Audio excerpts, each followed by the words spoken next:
Halo sobat-sobat YouTube dan teman-teman yang kemarin ikutan Dieng Caldera Race 2024. Semoga kalian dalam kondisi sehat dan selamat sampai di rumah masing-masing. Gue sendiri sekarang udah sampai di rumah, udah finish sampai di rumah dengan aman gitu ya. Di video ini gue mau sharing kemarin pengalaman race pertama kali di Dieng Caldera Race 2024 gitu. Jadi seru banget pengalamannya, trail run race pertama setelah beberapa bulan latihan trail run. Akhirnya gue ngerasain atmosfer serunya race trail run gitu ya. Dan pesertanya juga cukup banyak. Di kategori gue di 21 itu kalau gue lihat dari pendaftarnya itu ada sekitar 300 orang. Terus yang di 10 itu ada 200-an orang. Terus yang 42, 75 juga lumayan banyak ya, tapi gue nggak tahu persisnya berapa gitu. Dan kemarin di hari race itu cuaca oke, bagus, sedikit berkabut tapi nggak ada hujan, nggak ada apa, karena sehari sebelumnya itu gue sempet hujan ya di Dieng. Tapi di Tambiti Resort dari start sampai dengan finish itu semua cuaca bagus gitu. Oke, sekarang langsung aja gue mau cerita ke pengalaman kemarin ikut race, apa aja yang terjadi kasarnya kayak gitu dari pertama kali sebelum race sampai dengan finish. Gue ngerasa banyak hal-hal yang mestinya bisa diantisipasi gitu ya. Tapi mungkin maklum karena ini gue race pertama, jadi masih banyak rookie mistakes-nya gitu yang gue lakukan gitu. Jadi setelah kita pindah hotel itu ke Hotel Horizon yang dekat dengan race venue, terus gue ngambil respect dan mandatory gear check-nya selesai. Di situ biasalah ketemu teman-teman, kenal-kenalan gitu kan, suasananya akrab banget, banyak banget teman-teman baru yang kita dapet gitu. Sampai akhirnya nggak sempet keliling-keliling nggak sempet keliling-keliling ke booth ya, nggak semuanya lah ya gitu, maksudnya nggak sempet lihat-lihat banyak. Terus setelah itu lapar, kita putusin untuk makan siang, balik ke hotel gitu. Dan ternyata di hotelnya makan siangnya, makanannya ya so-so aja lah. Tapi ya anyway nggak masalah, kita makan siang ke hotel. Nah dari situ itu mungkin udah sekitar jam berapa ya, jam 3, jam 4 gitulah. Ternyata technical meetingnya itu dipercepat. Yang awalnya mestinya jam 4:30 kalau nggak salah, akhirnya dipercepat jadi 3:30 kalau nggak salah. Akhirnya kita ketinggalan datang ke technical meeting. Mestinya waktu itu nggak usah pulang aja, stay aja di situ gitu di race venue. Akhirnya nggak ikutan technical meeting dan nggak tahu menau tentang apapun ya, tentang trail yang akan kita jalanin. Ya memang mungkin ada serunya juga karena surprise. Tapi ya sejujurnya gue memulai race itu dengan situasi tidak tahu apa-apa, kayak gitu. Nah ada juga kesalahan yang gue lakukan, jadi mungkin karena euforia gitu ya. Malamnya itu gue planning tidur jam 9 malam, dan itu memang terjadi, tidur jam 9 malam. Race-nya itu start jam 6, gue bangun jam 4 pagi. Dan itu masih cukup banget waktu datang dari hotel ke race venue gitu ya. Cuma ada satu hal kesalahan yang gue lakukan adalah sebelum race gue skip makan malam. Jadi karena apa namanya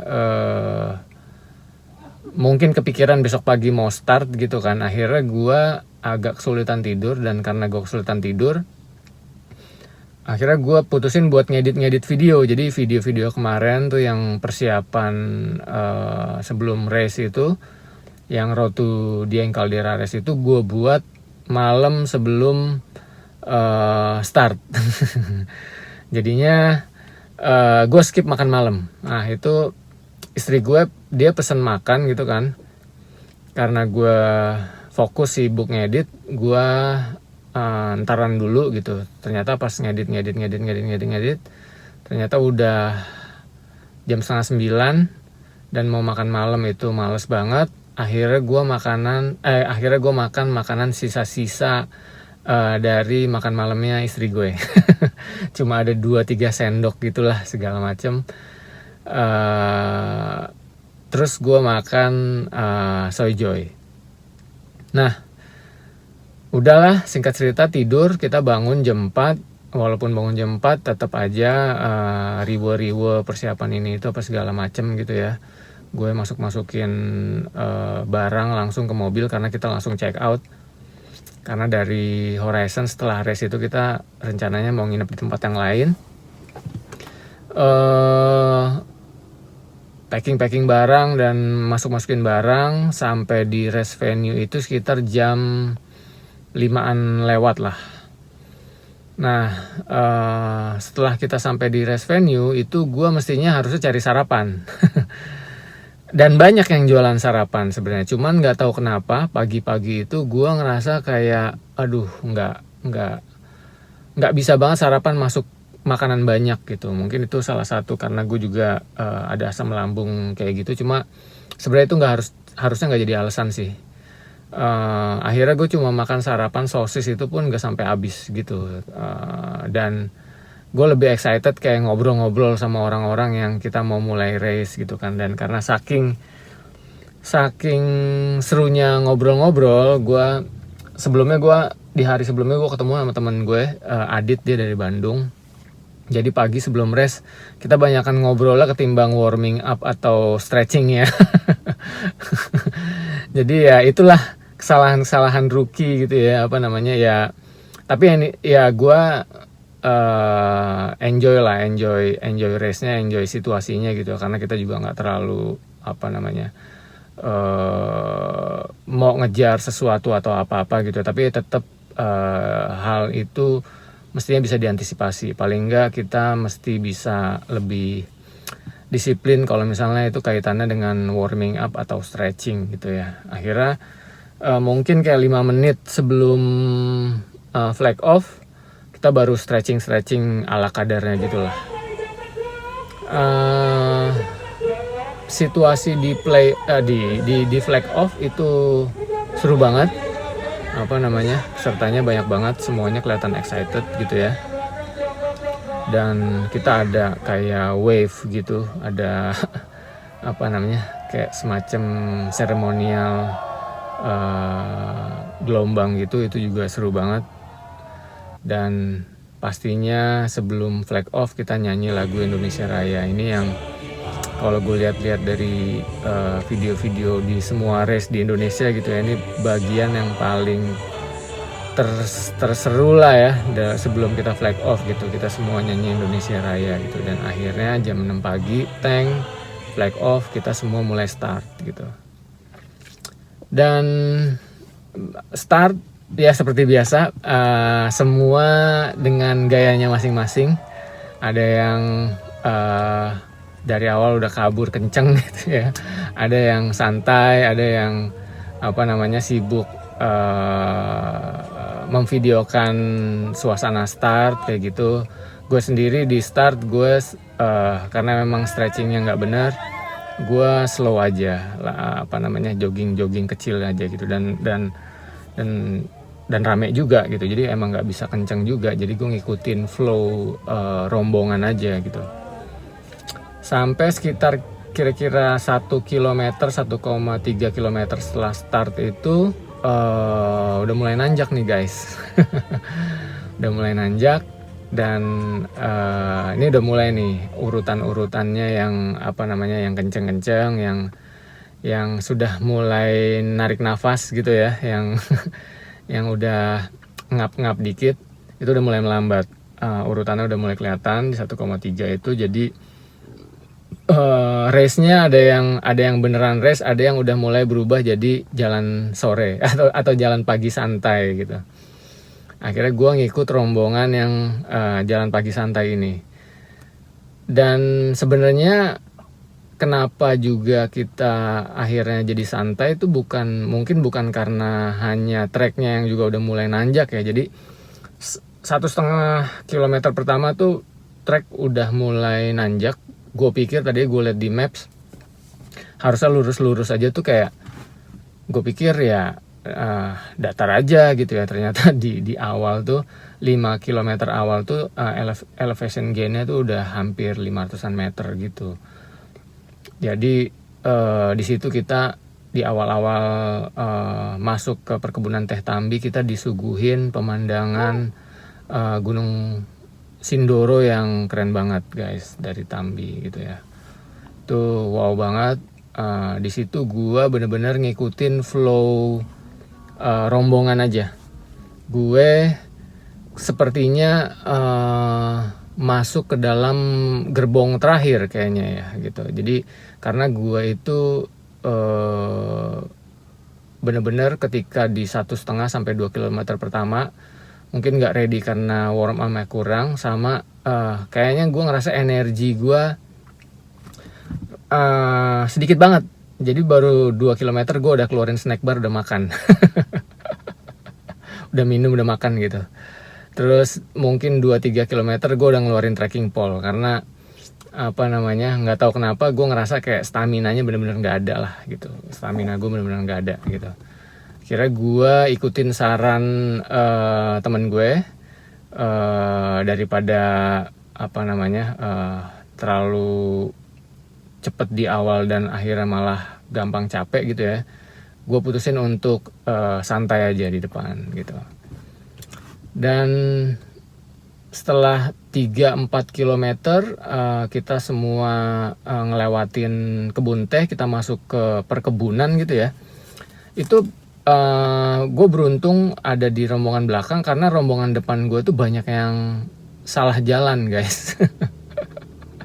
Jadi walaupun sebenarnya race marknya, jadi marka jalannya itu bener-bener clear gitu ya, tapi di 3-4 km pertama gue ngerasa udah banyak runners yang fokusnya udah berkurang. Jadi mereka kayak ngikutin jalan yang kelihatannya kayaknya jalannya gede, terus diikutin aja gitu. Padahal ada marka jalannya harus kemana. Ada yang patahan ke 10 km, ada yang ke 21 km, ada yang mestinya belok ke kiri, mereka pada belok ke kanan. Karena gue ngerasa kayak sepertinya mereka udah fokus ngatur nafas ketimbang ngelihat marka jalan gitu ya. Jadi rombongan di depan gue banyak yang salah jalan. Dan pas banget gue pun hampir ikutan salah jalan, karena gue juga cuma ngikutin orang yang ada di depan gue. Ada yang ngasih tahu bapak petani gitu, kayak, oh mas jalannya salah mas, mestinya belok ke kiri gini gitu. Akhirnya ya gue terhindar dari salah jalan guys. Nah di situ gue menyalip mungkin sekitar 30-40 orang. Jadi itu beginner's luck lah ya, apa namanya, ya bukan prestasi, itu cuma keberuntungan aja gitu. Tapi gue bersyukur akhirnya teman-teman yang lain kembali ke jalan yang benar sebelum nyasar lebih jauh gitu ya. Nah dari situ, dari perkebunan sayur-sayuran, kita masuk lagi ke perkebunan teh Tambi. Kita nyebrang jalan gitu ya. Di situ view-nya keren banget si kebun teh Tambinya ini. Kita bisa lihat kayak apa namanya, tangga-tangga yang dibuat buat orang-orang wisatawan ngelihat kebun teh dari atas kebun tehnya gitu ya.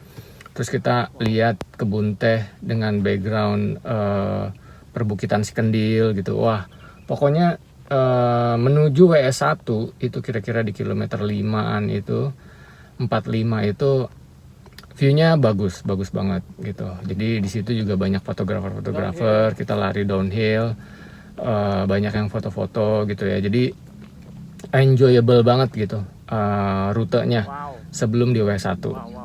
Sampai akhirnya gua selesai nyampe di W1 itu kayaknya kita udah rombongan terakhir lah ya, mungkin kayak 50-60 pelari terakhir gitu dari 300-an gitu. Dan surprisingly di W1 itu udah banyak yang cedera. Mungkin terlalu bersemangat atau mungkin ya memang accident aja kali ya. Jadi gue lihat ada 2-3 orang yang cedera gitu, yang lagi dirawat oleh fisioterapis. Dan di situ gue ketemu rombongan gue. Ini sayangnya walaupun kita ngobrol, tapi gue sayangnya gue lupa nanya nama gitu.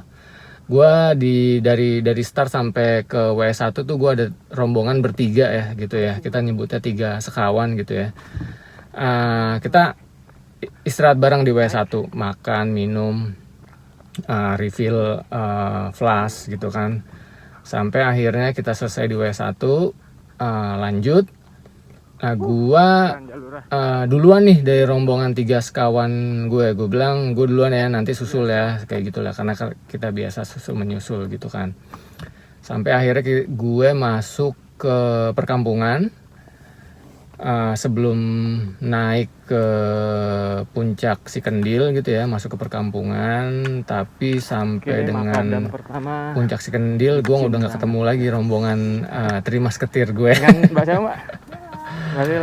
Mereka masih di belakang terus gitu. Akhirnya ya gue move on, gue ngejar ke rombongan yang di depan. Iya. Banyak ketemu di race ini sendirian, tapi saya bareng istri saya. Apa namanya, teman-teman yang lain, salah satunya Mbak Dela.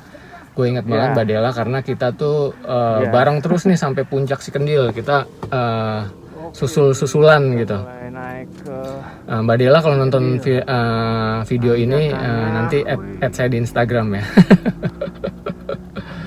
Ya, jadi di Sikendil ini ya inilah guys, ini adalah bisa dibilang Sikendil, tanjakan yang mengucapkan selamat datang buat para peserta di kategori 21 km gitu. Jadi tanjakannya bisa dibilang wow banget. Mungkin kalau misalnya teman-teman yang dari Jakarta yang pernah naik ke Gunung Batu di wilayah Sukamakmur gitu ya. Biasanya kan kalau anak-anak yang Jakarta kan latihannya kan Sentul gitu kan. Nah, ini persis banget tanjakannya kayak di Gunung Batu yang ada di Sukamakmur itu, di jalur puncak 2. Terjal, terus apa namanya, bahkan sudah disiapin tali-tali gitu ya buat naik ke Gunung Sibutak. Ya tapi seru, itu disitulah serunya. Kita ujian mental pertama itu dites di situ menurut gue, karena setelah kita lumayan capek lari 5-6 kilo ya dari W1, naik Sibutak tuh rasanya kayaknya mau naiknya pelan-pelan aja gitu. Kayak ini sih udah bukan lagi trail run, kalau menurut gue ini udah hiking biasa aja. Naik pelan-pelan sambil atur nafas aja gitu kan. Pokoknya enjoy aja lah, nggak ada lah yang apa namanya kayak target mesti uphill yang cepat atau kayak segala macam, karena emang bener-bener tanjakannya ya bisa dibilang parah gitu ya. Nah, setelah tanjakan Sibutak kita mulai lanjut lagi, ada sedikit tanjakan, dan dari situ kita downhill lumayan curam. Ternyata dari dari Sikendil menuju Sibutak itu turunnya tajam guys. Jadi disinilah dimulainya kita turun naik gunung gitu ya. Dan seru banget di downhillnya, gue sempat kepleset sekali. Jadi karena downhill di depan gue ada mbak siapa gitu, gue lupa gitu. Gue kayaknya agak berat untuk nahan kaki. Akhirnya gue putusin untuk apa namanya minta duluan gitu ya. Tapi pas gue mau nyalip kepleset guys. Tapi akhirnya gue duluan supaya bisa lari gitu ya. lari banyak fotografer, wah fotonya bagus-bagus gitu. Dari situ gue pikir ya udah kita cuman kayak sekedar naik Gunung Cibutak tuh sekali aja gitu. Kita naik lagi menuju Cibutak, sampai nih di atas ada tulisan Puncak Butak gitu ya. Gue pikir itu udah mau mendekati COP gitu ya. Tempat COP, ternyata tidak guys. Ternyata Puncak Butak itu banyak banget. Gue nggak tahu sampai berapa kali ya. Dan ini mungkin sedikit membuat frustrasi ya, walaupun sebenarnya nggak segitu frustrasi, cuman kayak ekspektasi kita tuh kayak abis turun dari Cikendil, Puncak Cibutak, terus abis itu kita akan downhill gitu ya. Dan ternyata enggak, dan ternyata gue nggak tahu, mungkin gue yang salah baca, tapi kayaknya maps yang ada di BIB kita itu nggak segitu akuratnya dengan rute yang kita jalanin gitu. Dan mulai dari Puncak Cikendil sampai dengan Setlerep itu kita turun naik, bisa 2 kali 3 kali turun naik. Dan menurut gue ini agak cukup membuat beberapa pelari yang lain agak frustasi juga ya. Karena di rombongan gua ketika mau mencapai mencapai Puncak Butak itu ada yang udah mulai ngomong, "Mas, kalau misalnya pusing-pusing kunang-kunang tuh berarti kekurangan oksigen apa gimana gitu." Terus gue bilang, "Yaudah Mas, santai Mas, tarik nafas aja." Karena gue yakin kayak mungkin orang ini agak panik gitu ya, karena kecapean atau segala macam. Tapi selama dia masih bisa berdiri harusnya sih masih oke gitu. Dan ada juga yang dari bawah rombongan lari gue tuh yang udah bisa kayak misalnya kayak dia kayak meyakinkan diri sendiri untuk bisa menyelesaikan finish gitu ya. Dan sampai di situ pun kelihatan banget kayak ini kok kayak nggak selesai sih nih treknya gitu. Maksudnya tanjakannya gitu ya, kayak kapan sih nih kita downhill gitu. Dan gue COP itu sekitar 6 jam. Jadi lama banget guys. Jadi titik COP itu cuma di kilometer 12 sebenarnya. Puncak Butak itu ya. Kilometer 12, jadi masih ada 9 kilo lagi dari situ. Bukan Puncak Butak, Puncak Setlerep. Ya. Itu masih ada 9 km lagi dari situ.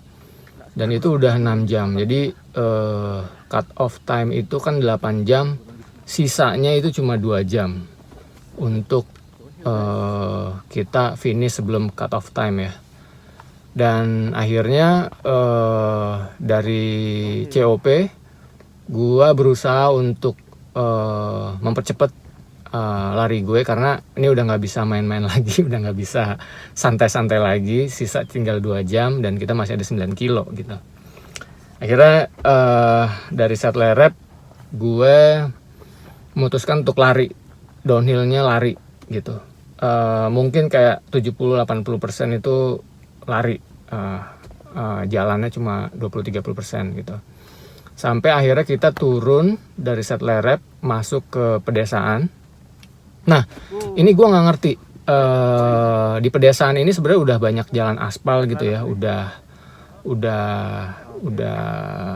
menurut gue tempatnya layak lah untuk dijadiin WS gitu. Tapi gue nggak tahu kenapa panitia memutuskan untuk menempatkan WS tidak di titik setelah kita turun dari Setlerep. Karena jujur aja guys, semua rombongan temen gue itu semua udah kehabisan air gitu. Jadi karena dari WS1 ke WS2 itu secara kilometernya itu jauh banget. Itu sekitar 12-an kilometer. Jadi WS1 dari start ke WS1 itu cuma 5 km, terus dari WS1 ke WS2 itu sekitar 12-an kilometer, dan sisanya itu dari WS2 sampai finish gitu. Dan semua orang udah kehabisan air. Dan gua pun bawa snack bar ya selama di perjalanan kita uphill dan downhill itu. Akhirnya agak males makan snack bar karena ya air kita udah habis gitu. Maksudnya males banget aja nih kalau kita makan snack bar terus seret gitu ya, nggak bisa minum gitu kan. Dan itu menurut gue salah satu ujian yang cukup ya lumayan lah ya, karena gue takutnya kita akhirnya malah jadi dehidrasi gitu, karena ternyata 2 soft flask itu nggak cukup guys untuk mungkin sekitar 10 sampai dengan 12 km gitu. Dan akhirnya setelah jalan di jalan aspal, dan ini turunan, jalan aspalnya turunan lumayan, mungkin sekitar 2 atau 3 kilo kali ya kita jalan di jalan aspal, itu baru kita ketemu WS2. Dan menurut gue itu adalah jalur tersulit yang gue alami di race ini. Jadi ketika kita masuk aspal menuju dengan WS2, karena apa? Karena kita udah di titik dehidrasi. Terus juga gua nggak sempat lihat warung di situ, dan akhirnya gue cuma makan permen salt stick aja gitu, yang menurut gue masih oke lah, nggak kalau gue makan nggak akan seret gitu ya. Dan di situ banyak banyak runners yang ngebalap gue. Jadi gue ya udahlah, selama masih aman COT-nya gitu ya. Jadi gue turun itu mungkin sekitar setengah jaman gitu ya, setengah jam sampai dengan 45 menit. Jadi gue masih ada waktu sekitar 1 jam 20 menit lagi untuk mengejar COT. Itu gue akhirnya sampai di WS2. Nah, di WS2 ini gue bener-bener reload full, minum, makan segala macem, karena gue ngerasa sepanjang perjalanan stamina gue kurang banget ya. Di WS2 ini ada yang namanya EJ Sport guys. Gue sebenarnya dari awal nggak terlalu minat untuk minum si EJ Sport ini gitu ya. Cuma gue berpikir kayak ini karena udah WS2 dan abis ini udah tinggal mungkin sekitar 5 kilo lagi ke finish gitu ya. Apa-apalah, mungkin gue cobain aja 1 gitu, karena gue nggak tahu sih sebenarnya minuman energi ini bahaya atau enggak, atau bagus atau enggak, atau gimana. Cuman karena disediain di WS2, akhirnya gue minum si EJ Sport ini, makan dan minum. Nah setelah dari situ, surprisingly gue ngerasa kayak tenaga gue keisi lagi gitu. Mungkin karena makan juga ya, tapi gue nggak tahu apakah itu faktor EJ Sport atau karena makan makanan kayak buah-buahan dan minumnya udah cukup gitu ya. Akhirnya 5 km terakhir itu mungkin gue selesain dalam waktu 30 menit mungkin, kayak gitu. Jadi gue akhirnya finish itu sisa masih 21 menit sebelum cut off time gitu. Jadi yang dari titik COP itu tinggal sisa 2 jam lagi, yang tadi gue pikir nggak mungkin dapat cut off time, ternyata bisa turun itu nggak nyampe ya sekitar 1,5 jam lah dari situ gitu. Jadi bener-bener 12 kilo pertama itu ditempuh dalam 6 jam, dan 9 kilo terakhir itu cuma ditempuh dalam 1,5 jam. Jadi nggak balance banget guys. Race gue bener-bener nggak balance gitu. Jadi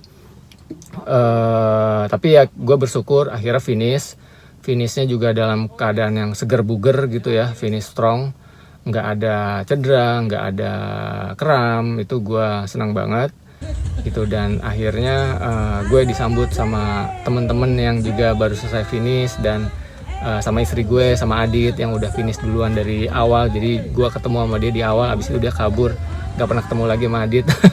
Ketemu di finish line gitu ya. Dan akhirnya dapet medalinya. Gue senang banget gue bisa menyelesaikan race gue dengan sempurna. Itu yang gue inginin. Jadi finish dalam kondisi segar bugar, nggak ada cedera, nggak ada kram, dan bisa memvideokan di beberapa spot-spot yang menurut gue bagus, dan mungkin di saat gue juga ngambil nafas juga. Jadi senang banget gue ngerasa di race pertama ini semua sesuai target ya. Gue finish under COT, gue bisa dapat footage bagus. Juga banyak ketemu teman-teman, semuanya saling support, saling mendukung, dan yang pasti race-nya menurut gue nggak bisa bandingin sama race yang lain, tapi karena gue ini race pertama, tapi menurut gue ini diorganisir secara bagus gitu ya. Jadi terima kasih buat Dieng Caldera Race yang udah mengorganize event ini. Gue sangat puas, kecuali tadi itu pertanyaan gue kenapa WS-nya bisa agak aneh gitu ya penempatannya, tapi ya anyway itu bukan masalah. Gue harap tahun depan bisa ikutan lagi Dieng Caldera Race, dan mudah-mudahan tahun depan udah bisa naik kategori ke yang 42 gitu ya. Jadi dari race ini sampai race ke tahun depan gue sudah planningin untuk ikut lagi beberapa race. Kedepannya mungkin ada UI Trail Runner, terus ada Brother 50 gue kepengen banget, karena jujur aja dari pengalaman gue ke Batur, ke Rinjani, gue lebih kepengen lari di Bromo daripada di dua tempat itu. Karena apa? Karena buat gue Bromo itu jauh lebih eksotis ketimbang Rinjani dan Batur. Jadi gue sangat menantikan tuh nanti Brother 50 di bulan Oktober gitu. Oke, sampai ketemu di video selanjutnya. Sekali lagi terima kasih buat Dieng Caldera Race. See you in next year gitu ya. Dan juga buat teman-teman yang kemarin ikutan Dieng Caldera Race yang nonton video ini, gue salut sama kalian semua, terutama yang finish di depan gue gitu ya. Hebat-hebat semuanya gitu kan. Dan semuanya yang finish, yang nggak finish juga menurut gue hebat-hebat, karena track yang kemarin kita lalui itu menurut gue cukup membuat hati ini teriris-iris ya. Tapi seru guys. Oke. Ya, terima kasih yang udah nonton video ini. Mudah-mudahan kalian mau subscribe dan like video ini, dan sampai ketemu di race selanjutnya.